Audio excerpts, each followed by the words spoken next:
Martha Rogers.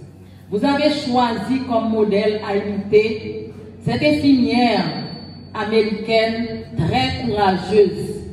À une époque où l'université n'était pas accessible aux filles et surtout la médecine qui était considérée comme une profession réservée aux hommes, elle s'est aventurée à intégrer l'université pour étudier la médecine.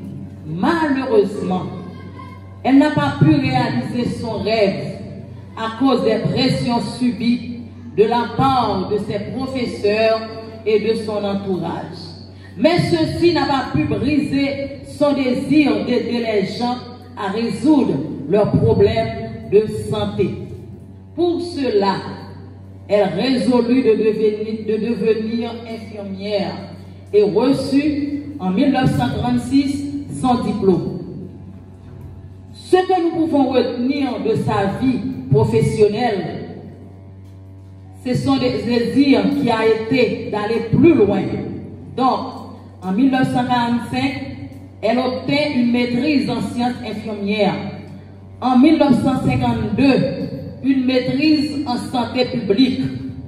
Et en 1946, elle décrocha un doctorat en sciences de la santé de la Johns Hospital de l'University de Baltimore. La théorie des êtres humains unitaires à laquelle a travaillé Martha Rogers marque un avant et un après sur la façon dont les infirmiers voient le travail et comment ils devaient voir et aider les patients. Le patient est compris et aidé dans la résolution de ses problèmes de santé en tenant compte de l'environnement dans lequel il évolue. Comme vous l'avez appris dans votre cours de santé communautaire 1, le patient ne vit pas isolé, mais il appartient à une communauté. Je souhaite que vous deveniez, à l'instar de Martha, les nouvelles étoiles filantes pour la modernisation des soins infirmiers en Haïti par votre désir de recherche et d'innovation. Toujours plus haut, vers les sommets, tel doit être votre objectif. La lutte est ardue, mais avec Dieu. Une détermination, la victoire sera dans votre camp. Félicitations, bonne fête. L'unique espoir de notre humanité est en Christ.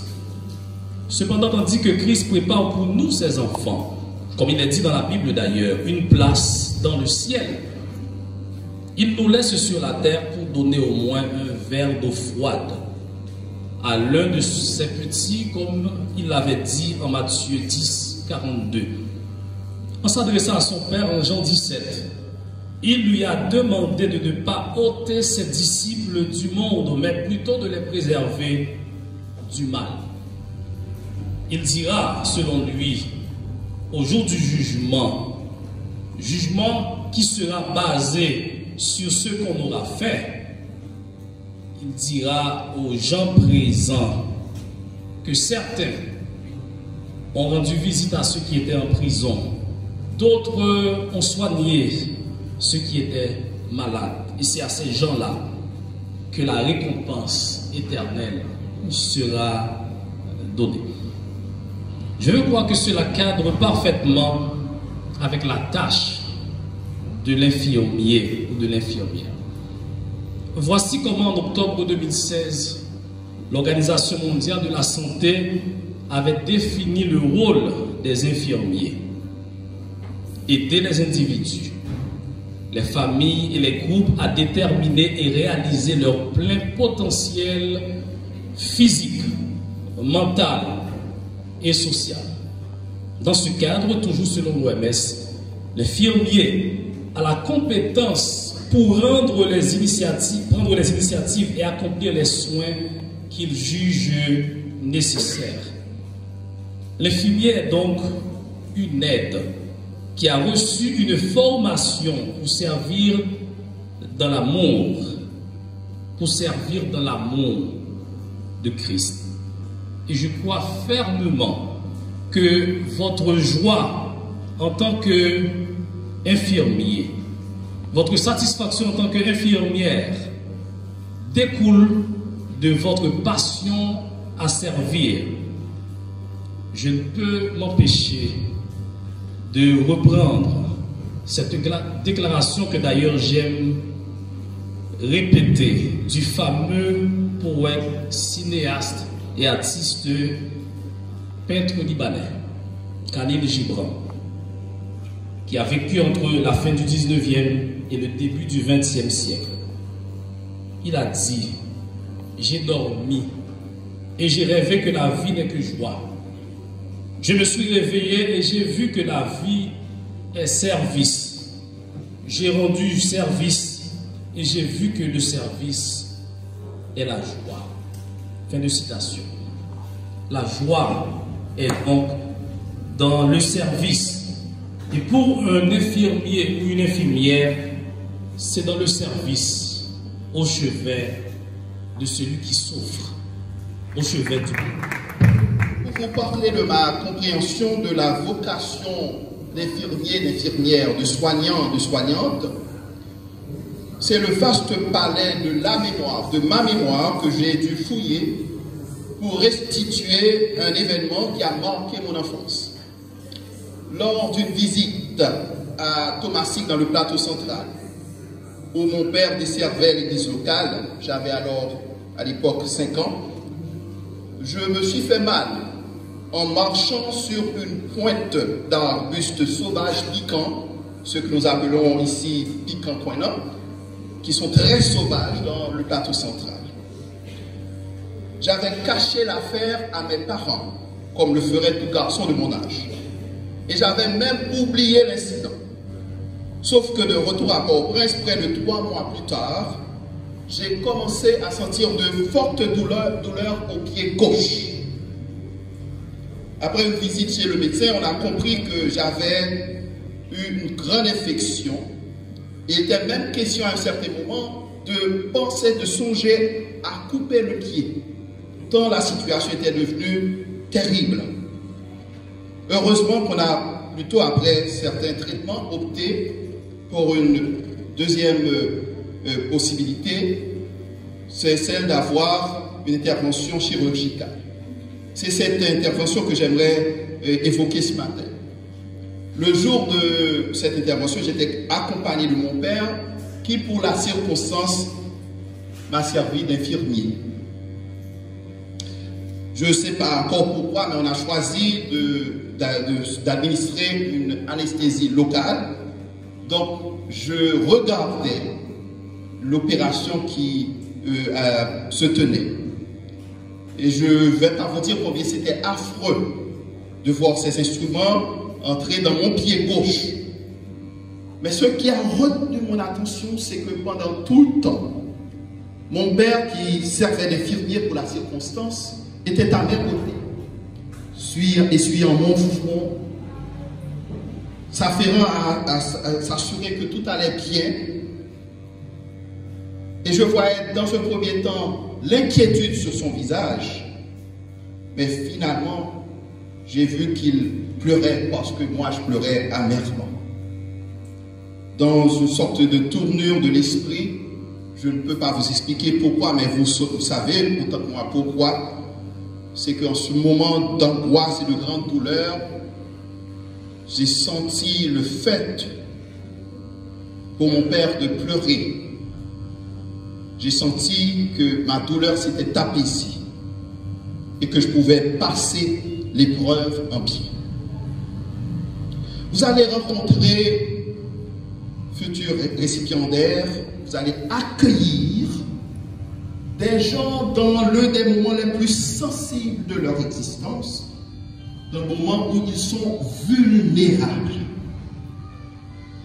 Vous allez rencontrer des gens qui souffrent probablement d'un malaise passager ou d'une maladie plus grave, ou bien qui viennent de vivre un traumatisme. Vous allez souvent rencontrer des individus qui ne sont plus eux-mêmes, tant ils sont diminués par la maladie. J'aimerais attirer votre attention sur le fait que toute douleur, qu'elle soit physique ou autre, toute souffrance est ultimement existentielle. Elle ne se limite jamais à sa seule dimension physique. Vous avez probablement entendu dans vos cours que l'humain est un être psychosomatique. Il est à la fois corps et âme, chair et esprit. Quand il y a une souffrance, une douleur, il n'y a pas que le corps qui est engagé.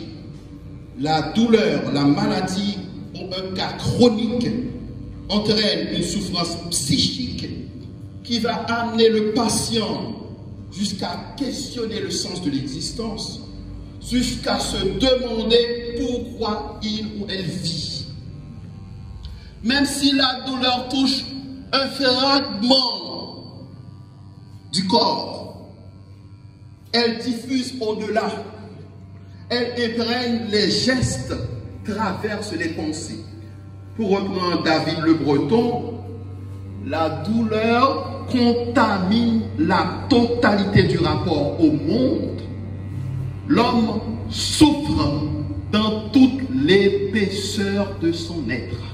En d'autres mots, quand vous rencontrez quelqu'un qui souffre de mal quelconque, c'est la personne en son entier qui souffre. Autant vous dire que votre offre de soins doit aussi adresser la personne, l'humain, dans sa globalité. Trop souvent, nous observons dans nos centres hospitaliers, dans nos centres de santé, des professionnels qui veulent soigner le corps tout en ignorant la personne. Nous proposons pour l'UCNH, pour la faculté des sciences de la santé, une autre vision inspirée du concept biblique de shalom, qui évoque une situation de bien-être, de paix, dans un sens encore plus large, de justice, de vie florissante. Celui qui est habité par la vision shalom est quelqu'un qui a déjà connu la réconciliation avec Dieu en Jésus-Christ. Alors le professionnel de la santé, habité par cette vision, comprend que shalom n'est pas seulement une vision, mais une vocation, un appel.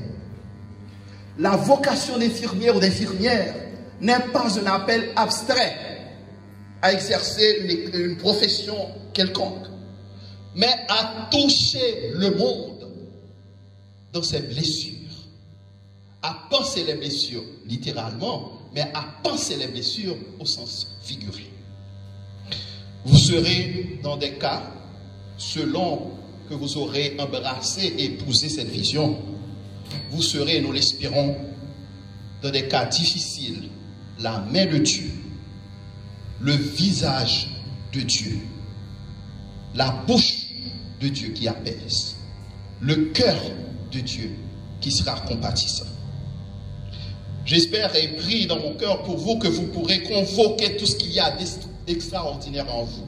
Votre savoir, votre culture, votre expérience, mais aussi votre spiritualité, votre foi, votre compassion. Enfin, vous pourrez dire, et le Seigneur dira, pour vous, que vous avez exercé en votre voisin ce que vous avez fait pour lui. Comme c'est dit dans Matthieu 25 ou Matthieu 10.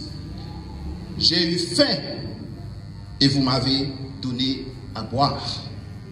J'ai eu soif et vous m'avez... J'ai eu faim, vous m'avez donné à manger. J'ai eu soif et vous m'avez donné à boire.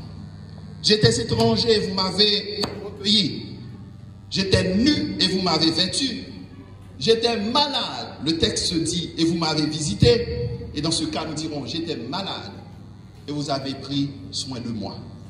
Félicitations.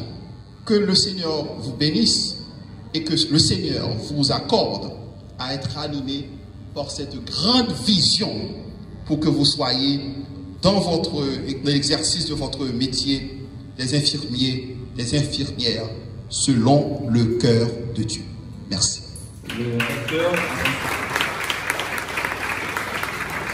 Te donnera la supériorité sur toutes les nations de la terre. Voici toutes les bénédictions qui se répandront sur toi et qui seront ton partage. Lorsque tu obéiras à la voix de l'Éternel, ton Dieu, tu seras béni dans la ville et tu seras béni dans les champs.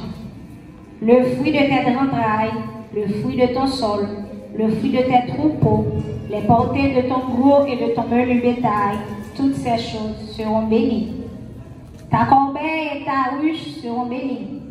Tu seras béni à ton arrivée et tu seras béni à ton départ. L'Éternel te donnera la victoire sur tes ennemis qui s'élèveront contre toi. Ils sortiront contre toi par un seul chemin et ils s'enfuiront devant toi par 7 chemins. L'Éternel ordonnera à la bénédiction d'être avec toi dans tes greniers et dans toutes tes entreprises. Il te bénira dans le pays que l'Éternel, ton Dieu, te donne. Tu seras pour l'Éternel un peuple saint, comme il te l'a juré, lorsque tu observeras les commandements de l'Éternel, ton Dieu, que tu marcheras dans ses voies. Tous les peuples verront que tu es appelé du nom de l'Éternel et ils te craindront. L'Éternel te comblera de biens en multipliant le fruit de tes entrailles, le fruit de tes troupeaux et le fruit de ton sol, dans le pays que l'Éternel a juré à tes pères de te donner. L'Éternel t'ouvrira son beau trésor, le ciel, pour t'envoyer à ton pays la pluie en son temps et pour bénir tout le travail de tes mains. Tu prêteras beaucoup de nations et tu n'emprunteras point. L'Éternel fera de toi la tête et non la queue. Tu seras toujours en haut et tu ne seras jamais, jamais bas.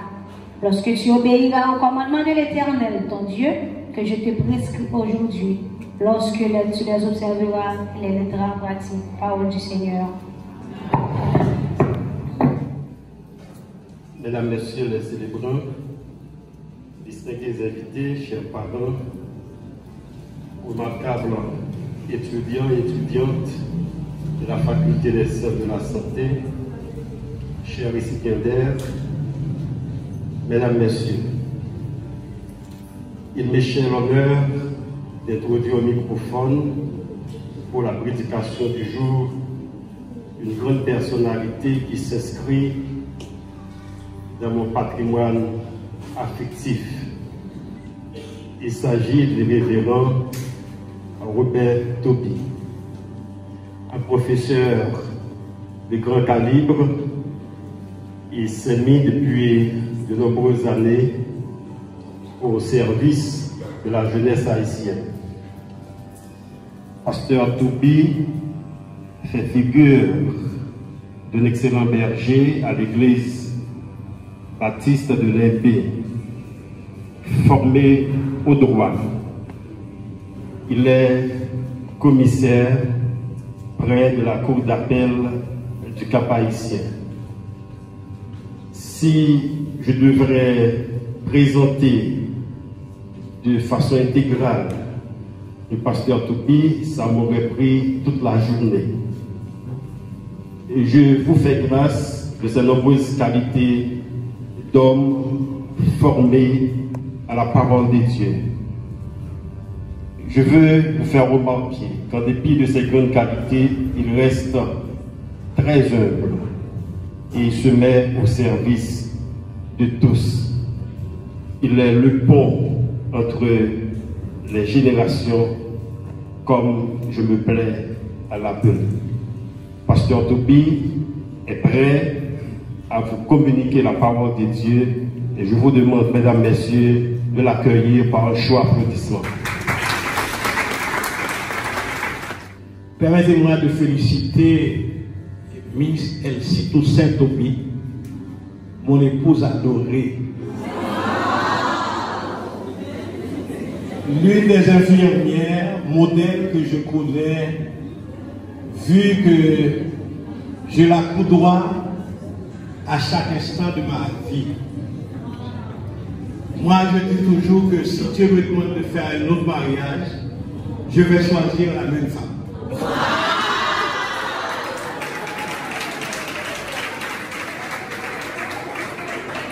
Parce que si Elsie n'était pas ma compagne, aussi correcte, Dieu aidant, je serais déjà mort dans ma vie. Connaissant son tempérament, j'étais très étonné de la voir accepter de venir travailler à ce poste où elle va servir à nouveau la jeunesse du pays en laissant des avantages au niveau de l'USAID, en abandonnant la structure d'État en tant qu'infirmière spécialisée en santé publique. En tout cas, Dieu fait étrangement les choses. Madame Tobi a quitté son statut d'infirmière d'État spécialisée en santé publique, collaborant avec l'USAID à l'hôpital Saint-Jean-du-Rémy. Bravo Madame Tobi, je t'aime encore.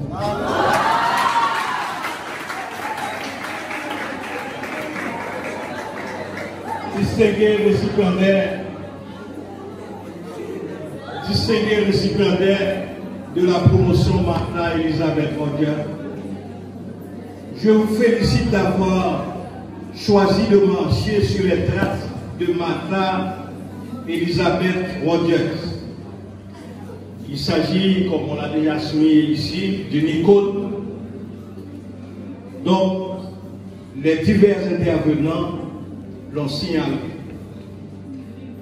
Je vais vous faire grâce de reprendre le cheminement académique de Martha, qui fut une infirmière, chercheuse, théoricienne et auteure américaine, professeure de nursing à l'Université de New York. Donc, voilà. J'avançais seulement qu'elle est née à Dallas et au Texas, en termes de médecine prémédicale.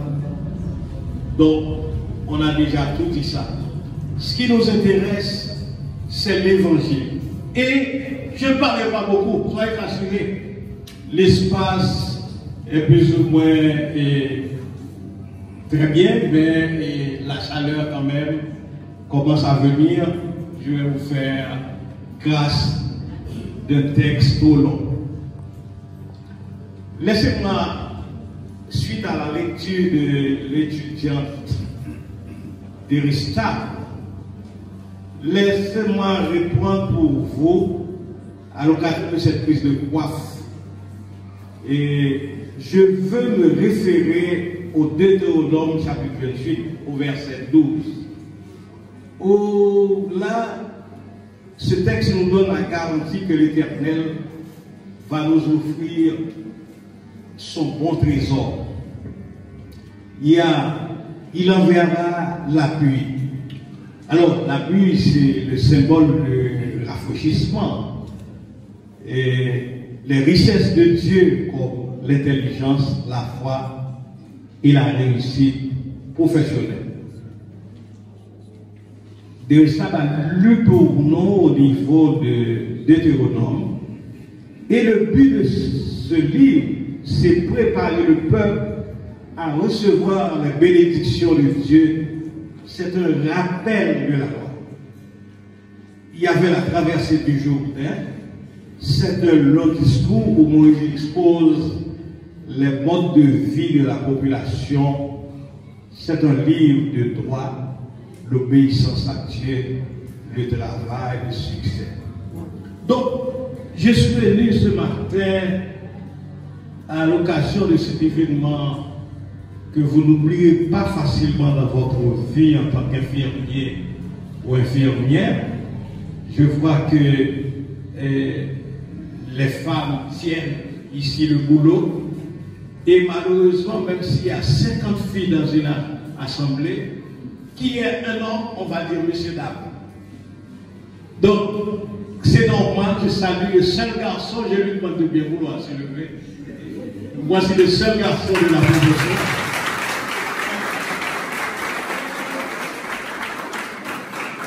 En tout cas, les hommes vont bouger dans cette profession.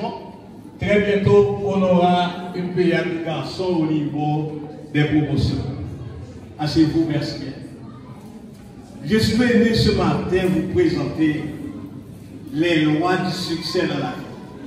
Et chaque étudiante n'oubliera jamais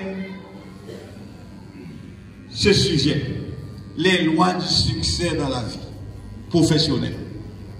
La carrière qui s'ouvre déjà devant vous, chers infirmiers et chères infirmières et chers infirmiers, la carrière est belle. J'imagine un patient malade de cancer, en métastase, au milieu des douleurs, à sa phase finale, l'infirmière à son chevet, ou bien l'infirmier ou l'infirmière à son chevet devient son meilleur confident, son meilleur ami. On a observé des malades qui transmettent leur patrimoine à des infirmières. C'est une fonction exceptionnelle. L'infirmière constate, alors dans certains cas, l'infirmière constate que le malade va mourir, mais elle est là pour redonner l'espoir aux parents et donner des soins aux patients.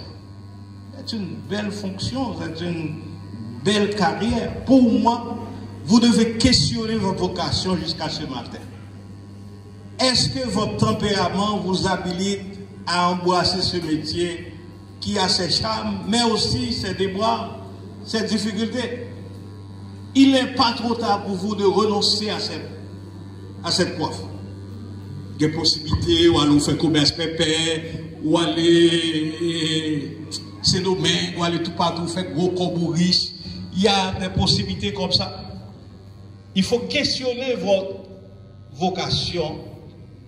Donc, il est encore tôt de choisir une autre carrière si vous ne sentez pas l'appel à servir les malades. Voyager comme commerçant à Panama, à Saint-Domingue, à la rue 3, vendre pépé pour faire gros corps, ce métier demande rigueur pour y réussir. Quelles sont les lois du succès dans la vie professionnelle? Quelles sont les lois du succès dans la vie professionnelle? Hier, je parlais aux jeunes et de la réussite sociale. Regardez la carrière de Florence Nightingale dans la guerre de Crimée. Elle avait un but noble, très noble. Pourquoi vous êtes ici en ce lieu pour recevoir la coiffe? Donc, la première loi, c'est la capacité d'avoir un idéal. Hier, je disais parfois, quand on choisit une carrière, il faut viser haut. Ou pas qu'à mettre dans tout qu'on parle infirmière. Vous serez des professionnels de haut calibre à l'étranger, en Allemagne, aux États-Unis d'Amérique, mais aussi à Soufrière. Il y a des possibilités. On doit être utile un peu partout. C'est à Soufrière, c'est à Olembe, un peu partout. C'est en Allemagne. Vous avez une fonction, vous avez une carrière qui vous habilite à militer dans n'importe quel pays du monde. Bon, bien sûr, problème de langage, etc. L'infirmière, mes filles, mon garçon, l'infirmière est un bien public que personne ne peut privatiser. Vous allez quitter votre mari parfois très tard dans la nuit pour aller sauver des vies. Vous allez laisser, mon garçon, votre femme, bien entendu, si vous êtes garçon, infirmier, sous la pluie, pour aller sauver des malades. La seconde loi du succès, c'est avoir une pensée positive, axée sur l'optimisme. Votre pensée va impacter votre comportement. Vous déposez votre CV et vous n'arrivez pas à satisfaire celui qui vous a interviewé. Ne vous en faites pas. Ne vous en faites pas. La troisième loi du succès, croyez en vos capacités personnelles. Maximisez votre confiance en vous-même, mes enfants. Et la quatrième loi, il faut gérer vos émotions. Il m'arrive de fréquenter certains espaces hospitaliers. On a vu des infirmières, on ne peut plus, qui ne peuvent pas s'entendre avec d'autres infirmières. Il pas bien là, il là. Donc, voilà, gérez vos émotions. Gérez vos émotions en tant qu'infirmière ou infirmier. Ne soyez pas des troublemakers, comme on le dit souvent. Travaillez votre savoir-vivre, vos relations professionnelles. La clé du succès passe par la maîtrise de soi. Donc, voilà, une carrière ne s'improvise pas. Elle se construit avec la formation et l'expérience. Un jour, Jean-Paul Sartre disait, un amour, une carrière, une révolution, autant d'entreprises que l'on commence en ignorant leur fin. Quand on est infirmière, on ne sait pas où on va. Quand on est infirmière, on ne sait pas quel malade vous allez accueillir. Vous irez très loin avec Dieu que vous allez servir. Il faut avoir ce verset en tête. Avec Dieu, nous sommes appelés à faire des merveilles. Va avec cette coiffe, mes enfants, mes filles et mon garçon, au chevet des malades. Vous serez partout sur la planète, servantes et serviteurs de Dieu.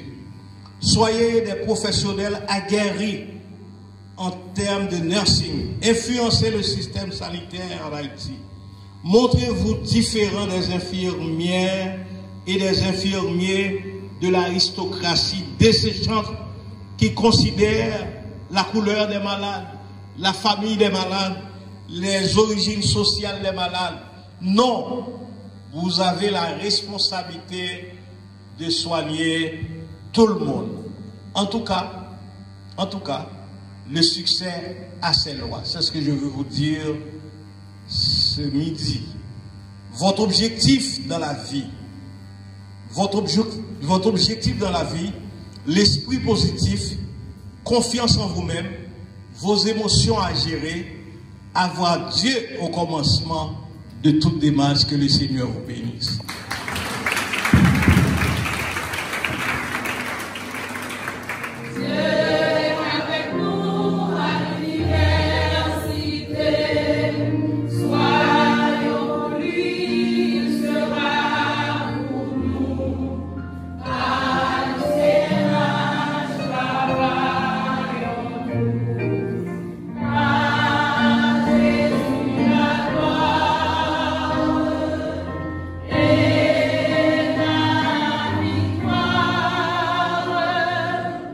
Oh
Albert Natacha.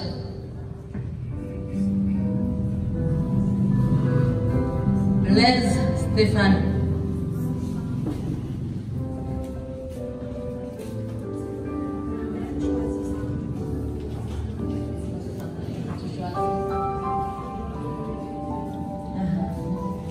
Célicourt Aurélie. Charles Yousna. Charles Wisna. Choisis.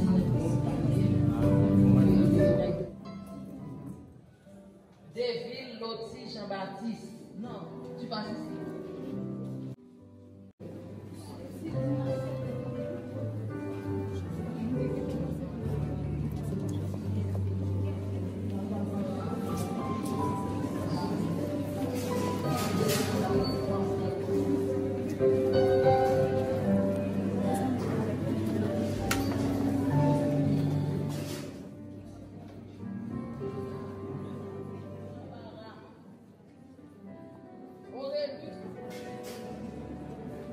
Osiris Danilo, Pierre Westcott, Louis Caslan, Valcourt Lille. Merci Seigneur de ce que tu as mis la main sur ces jeunes pour qu'ils s'engagent au service de la société et du genre humain. Permets en ce moment spécial qu'ils prennent conscience de la gravité de leur choix. C'est peut-être l'un des choix les plus difficiles sur le plan professionnel. Être infirmière, être infirmier. Aujourd'hui, mercredi 2 décembre 2020, est un jour mémorable pour nous d'être honorés par votre présence pour rehausser l'éclat de notre cérémonie de prise de coiffe. Je profite de cette même occasion pour féliciter ces élus ici présents qui sont tous des étudiants de la Faculté des sciences infirmières de l'UCNH, dont sa noble mission est de former des professionnels qualifiés pour servir la nation haïtienne, pourquoi pas l'humanité entière, avec honneur, passion et fierté. Mes chers camarades, le processus de notre formation devant nous propulser vers le professionnalisme en matière de prestation de soins prend dès aujourd'hui une autre dimension.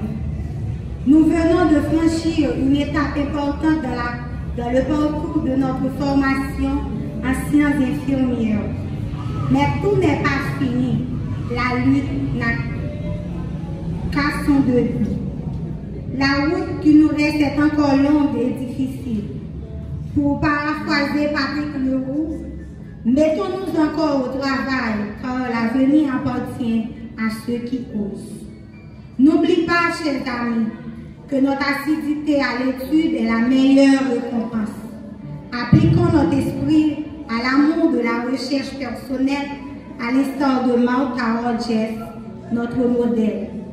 Soyons des étudiants laborieux, travaillant avec ardeur et amour, car nous sommes appelés à dépasser nos limites. Chers récipiendaires, je vous demande d'élever vos cœurs vers le beau, de guider votre volonté vers le bien. Visez toujours l'excellence, c'est là notre devise. L'Organisation mondiale de la santé, OMS, définit la santé comme un état complet de bien-être physique, mental et social. Elle ne consiste pas seulement en une absence de maladie ou d'infirmité. Cette définition a été proposée en 1946 et adoptée en 1948. Donc, la santé représente l'un des droits fondamentaux de tout être humain, quelle que soit sa race, sa religion, voire ses opinions politiques, ses conditions économiques ou sociales. Elle implique la satisfaction de tous les besoins fondamentaux de la personne, qu'ils soient affectifs, sanitaires, nutritionnels, sociaux ou culturels. Par contre, en On ne saura parler des personnels soignants en faisant une exclusion des infirmières, des infirmiers qui sont toujours là et qui jouent un rôle majeur, capital dans le système de soins. Voilà pourquoi nous devons en être fiers, car la bravoure, l'enthousiasme et l'empathie sont les mots qui nous décrivent le mieux. Notre plus grande aspiration est de continuer la lutte intellectuelle pour parvenir à faire de même que nos aînés. Nous avons parcouru un long chemin avant d'arriver à cette cérémonie. La COVID-19 avec son confinement, et aujourd'hui nous voici en train de franchir ce pas si important et capital dans notre formation, car elle signifie pour nous la maîtrise de certaines techniques en soins infirmiers non accessibles aux novices. Je voudrais à cette étape adresser mes plus vifs remerciements à tous ceux et à toutes celles qui ont su déployer tant d'efforts afin de nous permettre de gravir cet échelon. Notre reconnaissance va tout premier lieu à Dieu qui nous a dotés d'intelligence. Ensuite, au rectorat de l'Université chrétienne du Nord d'Haïti qui a su créer pour nous une ambiance favorable à l'étude. Puis, à Madame la directrice de la faculté des sciences infirmières, nous lui devons un tribut de reconnaissance pour son support. C'est une femme ferme, compréhensive, et grâce à son savoir-être et son savoir-faire, elle a toujours su faire régner la discipline et la concordance dans nos rangs. Honneur, mérite à tous nos chers professeurs de la faculté des sciences infirmières de l'UCNH, à nos monitrices de stage pour leur dévouement, à nous initier dans la pratique des notions apprises. Jamais nous ne saurions montrer assez de reconnaissance à votre égard pour votre dévouement et votre disponibilité à nous inculquer toutes les notions nécessaires à notre formation. Il y a une autre personne pour qui un simple remerciement ne suffirait pas. Madame Linaïda, dite Madame Champ, notre vocabulaire est limité. Nous vous demandons d'accepter ce petit mot de 5 lettres venant de notre cœur qui vous dira combien nous apprécions à sa juste valeur tout le sacrifice que vous avez consenti pour la réussite de cette belle cérémonie ce matin. Nous tenons à remercier les doyens des différentes facultés de l'UCNH, le staff administratif, le personnel de service, les amis qui ont répondu à notre invitation. Quant à nous, chers parents, vos efforts et vos sacrifices, nous vous encourageons à cueillir de ce matin les promesses des fruits dont les fleurs annoncent une abondance récolte. Enfin, à vous tous, céleste assemblée, merci d'être venus. Ce ne serait manquer notre devoir de ne pas remercier nos aînés. La promotion Claire et Rose, pour leur conseil, ce sont eux qui nous ont ouvert la voie. Merci aux étudiants de la première année, nos chers recrues, pour leur participation. Merci à nos artistes, personnellement le maestro Madison et Christelle Pierre, qui n'a jamais raté l'occasion de mettre son talent au service de l'FSI. Félicitations. Succès à la promotion Martha Elisabeth Roches 2018-2022 de l'Université chrétienne du Nord d'Haïti. Vive l'éducation, vive la santé, vive notre université.